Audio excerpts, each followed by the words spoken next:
Assalamualaikum warahmatullahi wabarakatuh. Yang terhormat Bapak Hendra selaku dosen pengampu mata kuliah Machine Learning. Perkenalkan saya Muhammad Firda Fahmi dengan NIM 187241080. Di sini saya akan mempresentasikan resume paper terkait KNN yang berjudul Colorectal Cancer Prognosis Based on Dietary Pattern Using Synthesis Minority Oversampling Technique with K-Nearest Neighbor Approach yang ditulis oleh Prasad dan Navanithan tahun 2024 dan ini terindeks di Springer. Oke, lanjut ke latar belakang. Di sini penulis memiliki 4 latar belakang. Yang pertama adalah kanker merupakan penyebab kematian kedua di dunia dengan 19,3 juta kasus baru dan 10 juta kematian di tahun 2020. Yang kedua, IARC mengklasifikasi konsumsi daging merah dan olahan sebagai faktor risiko signifikan terhadap CRC atau colorectal cancer. Yang ketiga, studi ini menggunakan machine learning untuk menganalisis hubungan 231 jenis makanan dengan risiko CRC. Dan yang terakhir, dataset PLCO dari National Cancer Institute atau NCI dengan kurang lebih 155.000 peserta dari 10 negara bagian Amerika Serikat. Lanjut. Nah, di sini si penulis memiliki 4 tujuan dari paper ini. Yang pertama, dia ingin mengetahui korelasi menyelidiki hubungan antara konsumsi daging merah atau putih dan kejadian CRC pada populasi besar. Dan yang kedua, menganalisis kaitan kuantitas dan frekuensi, yaitu menganalisis bagaimana jumlah, yaitu konsumsi gram per hari dengan frekuensi mengkonsumsi berapa kali per minggu makanan tertentu mempengaruhi risiko CRC. Dan yang ketiga adalah meneliti kombinasi jenis makanan tertentu, mixed foods, dapat meningkatkan atau menurunkan risiko CRC. Dan yang terakhir adalah si penulis mencari model machine learning yang terbaik. Jadi si penulis ini membandingkan 5 algoritma machine learning untuk menentukan model prediksi CRC yang paling akurat dan juga digunakan SMOTE untuk pre-processing data. Nah, si penulis menggunakan 5 algoritma ML untuk menentukan mana model yang terbaik untuk dataset CRC ini. Yang pertama, si penulis menggunakan K-Nearest Network. Dan penulis menggunakan Decision Tree, penulis juga menggunakan Random Forest, penulis juga menggunakan Logistic Regression plus Classifier Change, dan Logistic Regression dengan label Power Set. Nah, sebelum dilakukan processing data, perlu dilakukan pre-processing data. Kenapa? Karena datasetnya tidak seimbang. Dari 155.000 record ini, hanya 2.359 aja yang yang orang yang mengalami CRC ini, kanker colorectal. Nah, tanpa adanya pre-processing ini, datanya imbalance, sehingga mengakibatkan hasilnya itu bias ke kelas mayoritas yang menghasilkan akurasi yang palsu. Ini. Jadi 98%-nya non CRC. 2%-nya doang yang menderita CRC. Nah, dia menggunakan apa untuk pre-processing ini? Dia menggunakan SMOTE. SMOTE oversampling. Dari SMOTE ini dihasilkanlah data baru yang balance, yaitu yang non CRC ini 50%, yang CRC 50%. Terus habis dataset baru ini terbuat, di training lah si data itu. Nah, ini ada undersampling. Undersampling ini dia itu kekurangannya akan membuang banyak data. Jadi misal ini 98% nggak menderita CRC, sedangkan 2%-nya menderita CRC. Biar 50-50, kalau mau undersampling, dia ini 98 ini dipotong sehingga sisa 2000 doang. Jadi bisa 50-50. Akhirnya 96%-nya itu hilang gitu loh. Kehilangan banyak data akibat dipotong semua sehingga datanya itu sama 2000.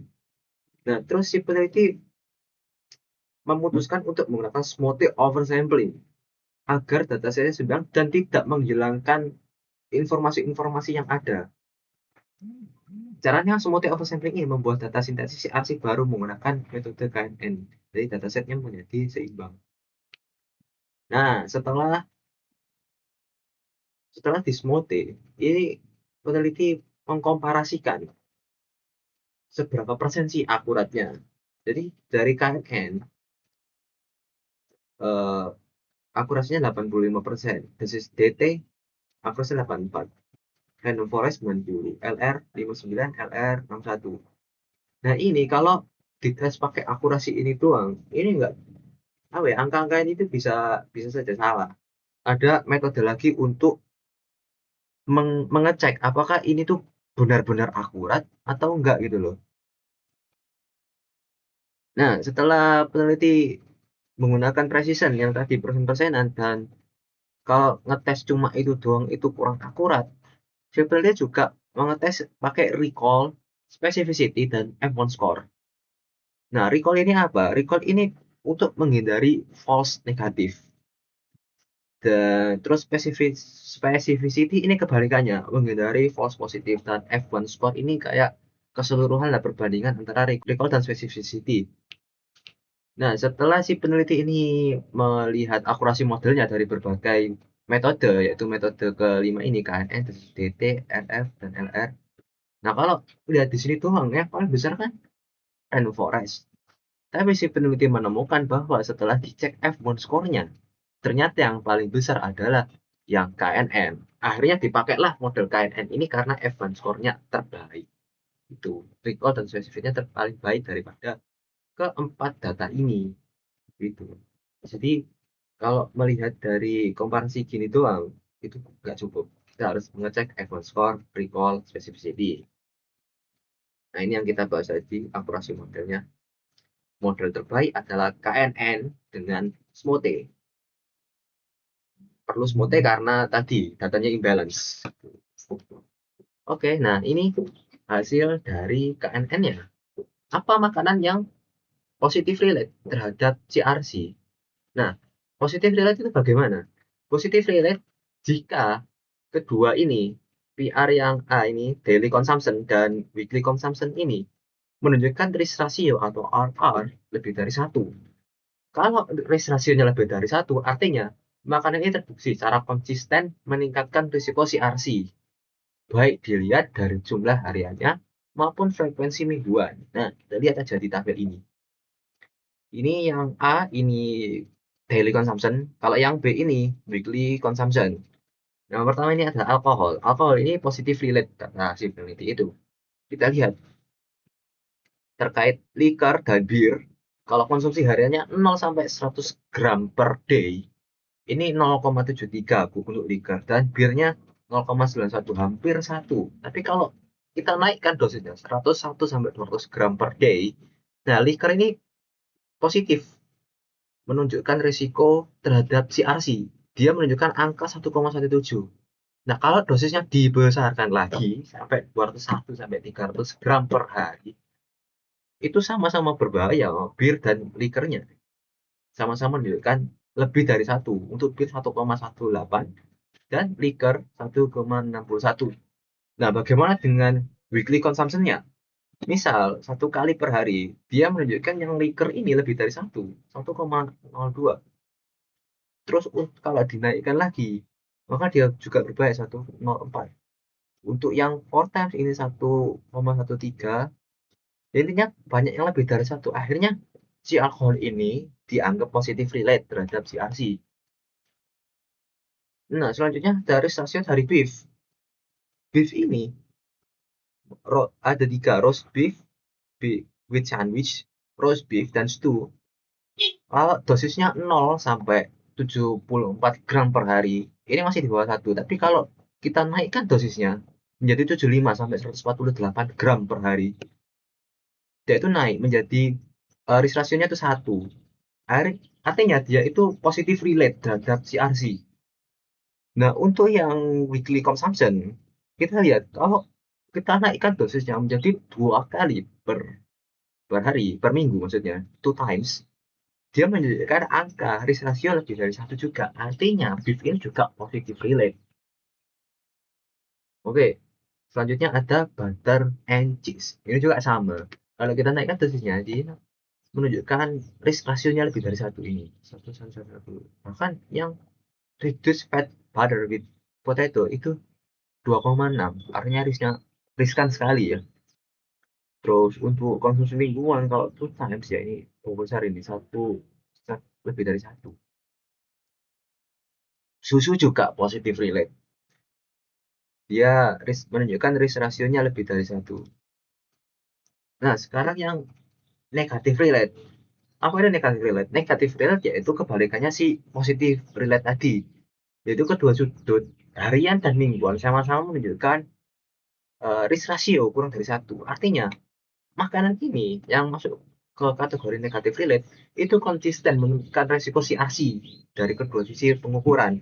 Misalnya beef and fish, kita menggunakan dosis 0 sampai 74 gram per day, ini satu, resikonya tinggi. Tapi kalau kita menaikkan dosisnya 75 sampai 148 gram per hari, maka risk rasionya akan menurun. Artinya apa? Dia akan menurunkan resikonya.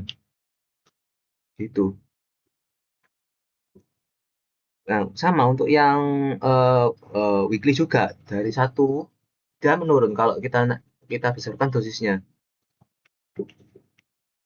Nah, ini ada butter and cheese juga. Dia menurut penelitinya dia negatif relate terhadap CRC. Nah, untuk konsumsi dengan dosis rendah 0, sampai 10 gram per day ini resikonya besar, tapi kalau kita naikkan dosisnya dia akan menurunkan resiko kanker. Itu. Next, ini sama ambil yogurt, polanya sama, dia menurunkan resiko karena RR-nya kurang dari satu, negatif relate.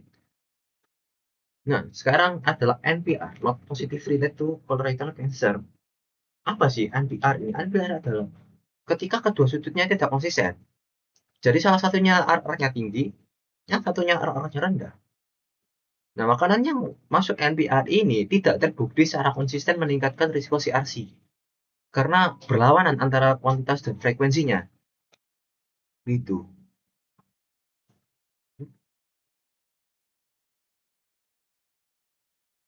Kita coba yang ini. Kalau kita makan dikit, 0,0 sampai 74 gram per day, dan kita naikkan dosisnya, dia akan meningkat resikonya. Sedangkan kalau di sini itu nggak konsisten dia. Habis naik, terus turun lagi, terus naik, terus turun. Itu. Makanya dia menganggap not positive relate, dia tidak konsisten. Gitu. Nah, begitu dengan butter, cheese, and milk. Dia nggak konsisten, tidak menunjukkan pola dia itu meningkatkan risiko kanker atau turunnya risiko kanker.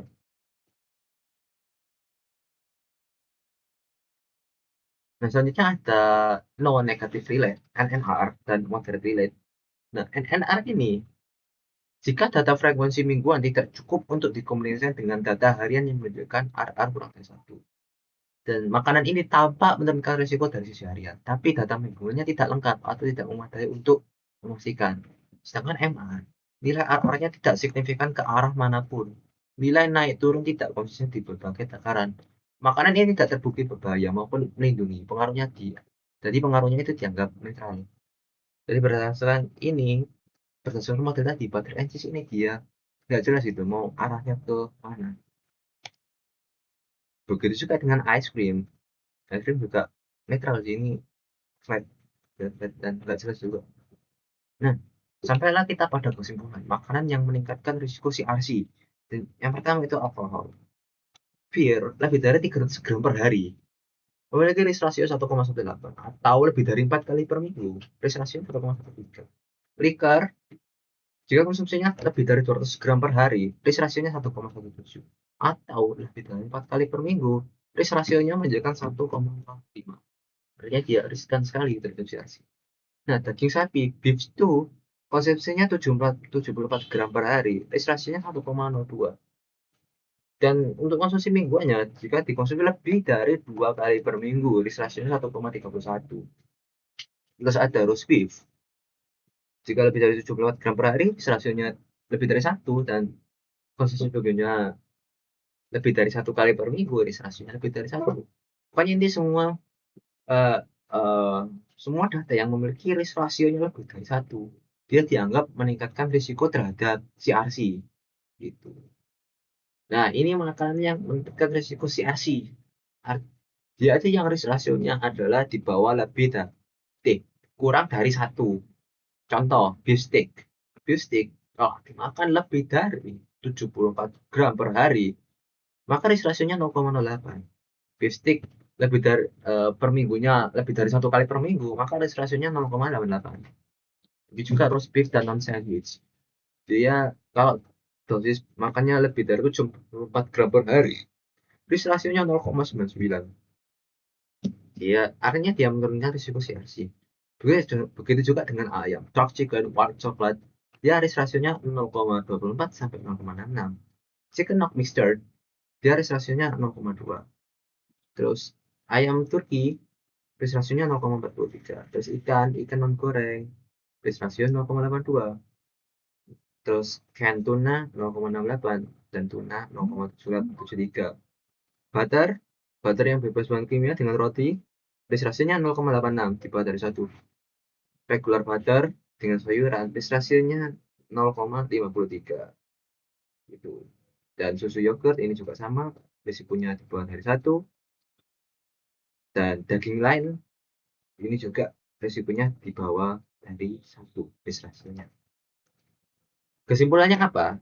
Nah, key findingnya adalah KNN adalah algoritma terbaik setelah SMOTE. Setelah yang tadi kita hitung akurasinya berapa, advance score-nya berapa, peneliti menemukan bahwa KNN ini adalah algoritma terbaik dengan akurasi model KNN SMOTE mencapai 85%. Terus untuk resiko kanker terhadap diet, bagaimana? Yang pertama, tidak semua daging merah meningkatkan risiko CRC. Tergantung jenis dan jumlahnya yang menentukan. Terus selanjutnya adalah produk susu alami, yogurt, skim milk, butter alami, bersifat protektif. Dan produk olahan seperti reduced fat butter, cream cheese, justru beresiko. Selanjutnya konsumsi tinggi ayam, ikan, dan babi berkorelasi negatif dengan risiko CRC.